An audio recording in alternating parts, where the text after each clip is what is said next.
So earlier this year, I ended a relationship and cut off an engagement from a great man. He was a good man. He loved God. He was a praying man. He loved and adored me. He was there for me. He was handsome. He was well educated. He didn't have any kids. He checked all the boxes. All the boxes. But there was still something missing. And I just knew that I could not go through with this marriage. There was just something that did not connect. I felt that there should have been a connection between he and I, and it's a reasonable price. Like it's on sale. What the hell just happened? For me. That mother just skipped on. Yes, he was a good man. We're asking a whole bunch of questions that engagement, and it was so difficult because he wasn't not good. So earlier this year, I ended a relationship and cut off an engagement from a great man. He was a good man. He loved God. He was a praying man. He loved and adored me. He was there for me. He was handsome. He was well educated. He didn't have any kids. He checked all the boxes. But there was still something missing. And I just knew that I could not go through with this marriage. There was just something that did not connect. I felt that there should have been a connection between he and I in order for me to be his wife. And so I cut off the engagement. And it was so difficult because he was a good man. It's easy when a person is not good. You can justify why you cut things off. But when a person is truly a good person, it's hard to explain. So I found myself trying to explain it to family and friends, and they were asking me a whole bunch of questions that, I could not say, exactly why, other than the fact that I just did not feel the connection. There was something that was not there that I needed to be there in order for this to be my husband. And so I stopped trying to explain it, and I just trusted my decision, and I went on. But then I got an epiphany, and it was just like, have you ever been shoe shopping? And you saw a nice pair of shoes, and it's like, ooh, I love the color. I love the style. The heel is the right size. And it's a reasonable price. Like it's on sale, and it's a good shoe. But then when you approach the shoe, you see that it's a size 6, and you need a size 7. Does it take away from the fact that the shoe is a good shoe? Does it take away from the fact that you're getting a great deal for the quality? Does it take away from the fact that the heel is still the right size? It doesn't matter. All that still makes the shoe is still good. But if it's not your size, it's not the shoe for you. And so that is what I had to accept. Yes, he was a good man. But what that feeling was is that he was not a great fit for me. It didn't take away from who he was, but it was just confirmation that he was not a good fit for me. And that leads me to say that some of us are trying to force relationships when we know they don't fit. It doesn't mean that the person is not good. It doesn't mean that they are not good-hearted people. It just means that they're not a good fit for you. So free them up. Don't continue to settle for things that you know is going to cause discomfort in the future. Me purchasing a size 6 shoe when I wear a 7 is discomfort. Don't do it. You want to go first, right? My bad for making you sit through that whole show. Man, I'll go first. Yeah, please, man. Oh, my goodness. All right, so let me get something on that first part I want to hear. So earlier this year, I ended a relationship and cut off an engagement from a great man. If you can't pull that woman shall receive every man. I don't know. Sorry, 36:21. Come on. He loved God. He was a praying man. He loved and adored me. He was there for me. He was handsome. He was well educated. He didn't have any kids. He checked all the boxes. But it's a sad day for the brother that she talking about. At the same time, he won. Right, he did. It's crazy. All right, man. Sisters, y'all gotta understand. Like, we put in a position where we cannot do right. Like, this man checked off all of the boxes. Except for one, she just couldn't find the fit. I didn't check the fit box. And the fit box sounds like her box down there needed another package. That's what that sounded like. But what Didn't fit. right, didn't fit. Stop the madness. Woo! But what this remind me of is the Steph Curry syndrome, the Steph Curry wife syndrome. What's her name again? I can't Aisha remember. Curry. Aisha Curry. Yep. This the Aisha Curry syndrome right here. You got everything, and something still ain't right. You know what that something is? He wasn't able to rule over her as he was supposed to. He was allowing her to make too many decisions, and that's why everything was so perfect for her. Right. But she just couldn't figure it out. Couldn't figure it out. What it is he wasn't controlling the relationship. He wasn't dominating the relationship. He was following her. But the thing is, even if he's doing that, in America, the woman has been programmed to find a problem with the situation. Oh, it's too nice. Oh, no, this feels good. Oh, no, something must be wrong. Right. Something gotta be wrong. I gotta do a background check on this nigga or something.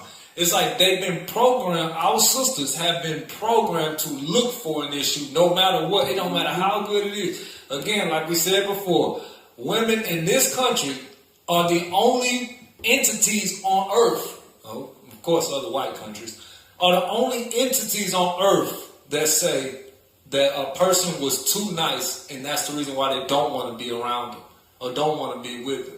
Every other entity being nice to them is a good thing. Right. Except the woman that's a feminist and been taught in America that she's supposed to be ruling.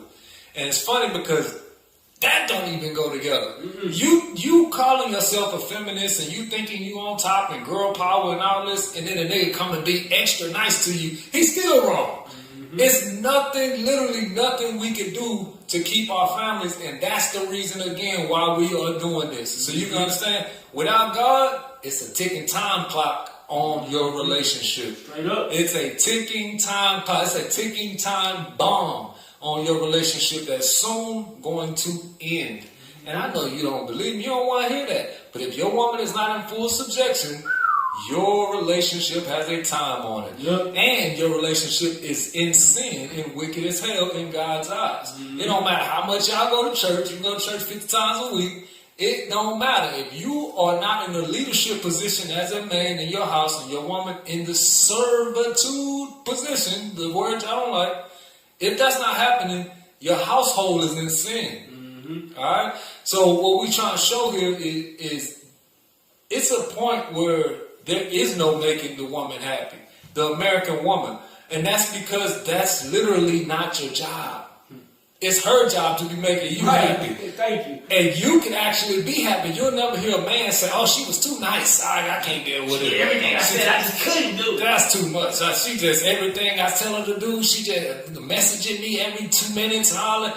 A man wants that. A man wants a woman to be clingy. What does that show? Her attention is on you. It's not on everybody else. Right. But the woman's mindset is not programmed to respond well with clingy men or men that's kissing they behind.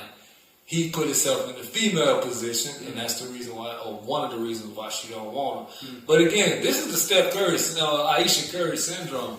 Let's get that real quick. So get on screen real quick. 36:21. Come.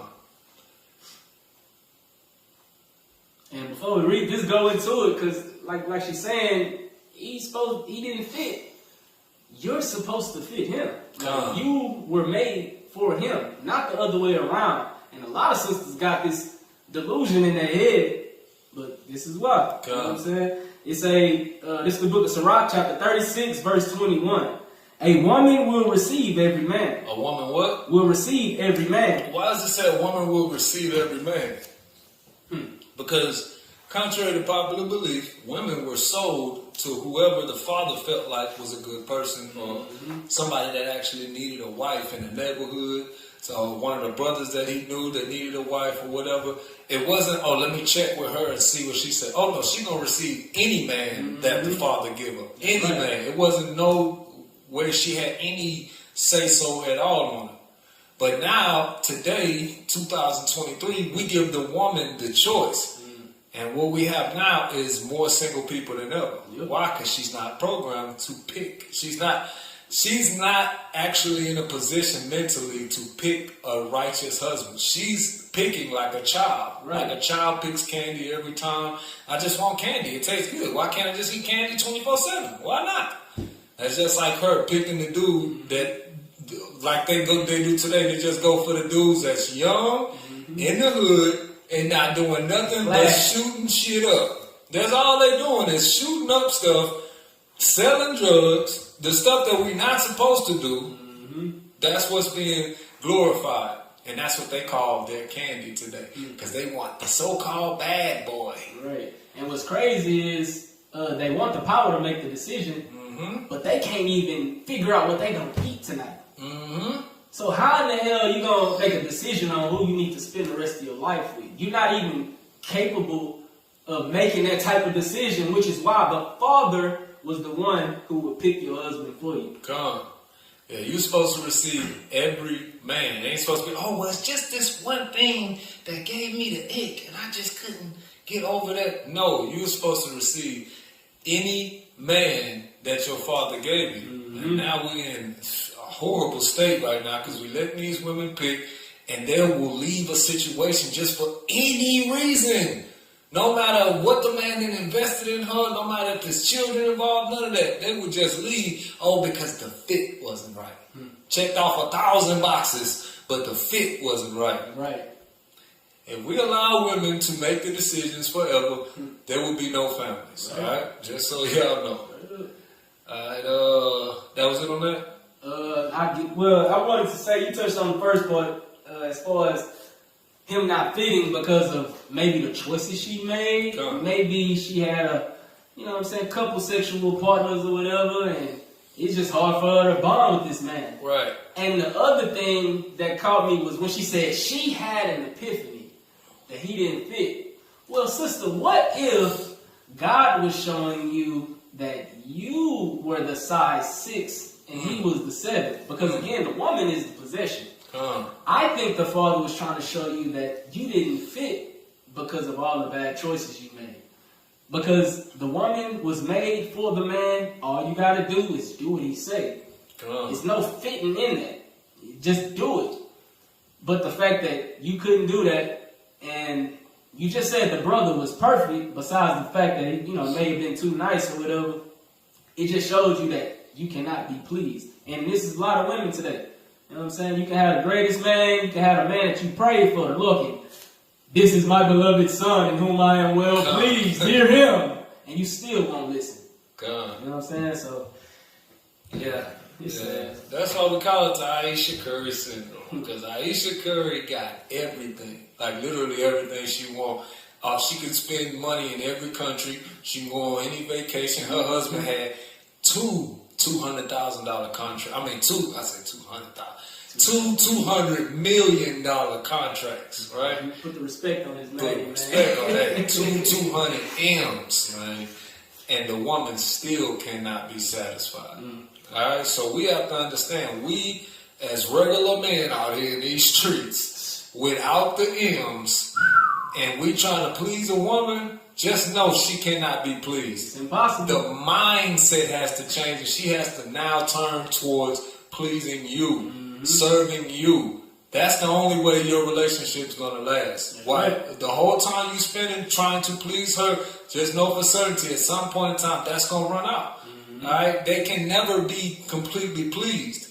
They're not logical. They go off of emotions. The man can be pleased. The man is cool with what he have, and the man will settle for less as well. But the woman in America been taught never settle for less. Right. Never stop unless you have everything you want. If he doesn't give you everything you want, he's a jerk. Leave him and find the man that will. Trust me, he's out there and he's waiting on you, and you can't find him because you are sitting here waiting and dealing with this man. No, he's not, sisters. He's not there. Don't believe, man. He's not in there. It is sad.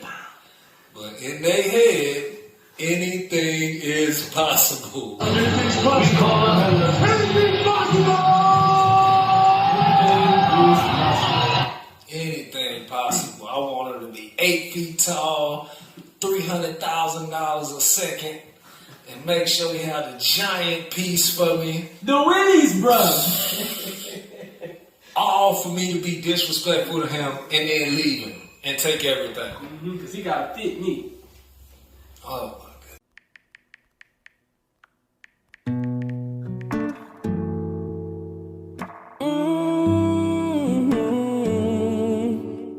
Yeah, yeah. In your arms, yeah.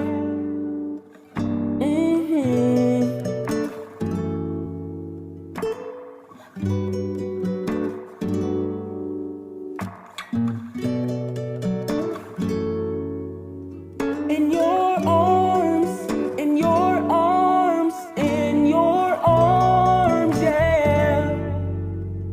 I can feel the spirit holding me in your arms, yeah.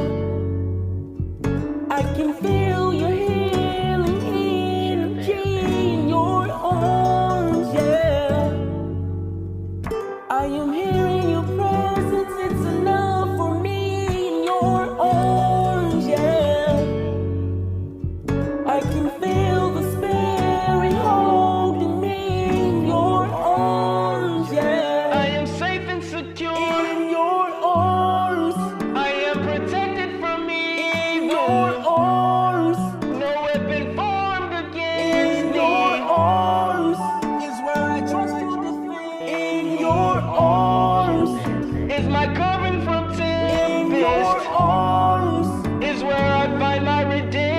In your arms I am safe and secure. In your arms I am protected from me. In your arms no weapon formed against me. In your arms is where I trust you to defend. In your arms is my covering from tempest. In your arms is where I